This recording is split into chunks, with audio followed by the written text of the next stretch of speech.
रूस और यूक्रेन जंग के पीछे सबसे बड़ा कारण ये था कि यूक्रेन नाटो में शामिल होना चाहता था। अमेरिका के बहकावे में आकर यूक्रेन की नाटो में शामिल होने की जिद ने उसे बर्बाद कर दिया। लेकिन क्या अब अमेरिका भारत को नाटो में शामिल करने की कोशिश कर रहा है? ये दावा किसी और ने नहीं बल्कि रूस ने किया है। रूस के विदेश मंत्री सर्गेई लावरोव ने कहा है कि नाटो संगठन मिलकर भारत को रूस विरोधी गुट में घसीटना चाहता है। रूस ने यह भी दावा किया है कि अमेरिका और पश्चिमी देश ताइवान में भी तनाव पैदा करने की कोशिश कर रहे हैं। रूसी विदेश मंत्री सर्गेई लावरोव ने कहा है कि नाटो देशों ने जो यूक्रेन में किया, अब वही खतरनाक खेल वो ताइवान में खेल रहे हैं। रूस के इस दावे के बाद बवाल मच गया है। रूसी विदेश मंत्री के इस दावे के बाद भारत की प्रतिक्रिया भी आई है।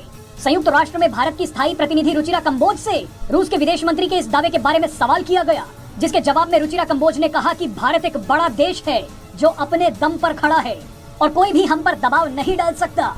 रुचिरा कंबोज ने आगे कहा कि रूस के साथ हमारे महत्वपूर्ण संबंध हैं और अमेरिका के साथ भी हमारे संबंध हाल फिलहाल में बेहद मजबूत हुए हैं।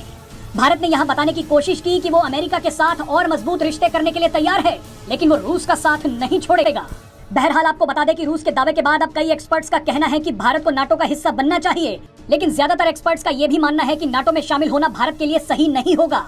जो लोग इसके पक्ष में हैं, उनका कहना है कि नाटो का सदस्य बनने के बाद भारत को पाकिस्तान और चीन से सुरक्षा मिल जाएगी। दरअसल नाटो संधि के अनुच्छेद 5 में प्रावधान है कि नाटो के किसी भी सदस्य देश के खिलाफ अगर हमला होता है तो उस हमले को नाटो देशों के सभी देशों के खिलाफ माना जाता है। इसके बाद नाटो के सभी सदस्य देश संयुक्त सैन्य कार्यवाही करते हैं। लेकिन जो लोग इसके पक्ष में नहीं है, उनका मानना है कि नाटो का सदस्य बनने से भारत और रूस के बीच लंबे समय से चले आ रहे मजबूत रिश्तों पर भारी असर पड़ेगा।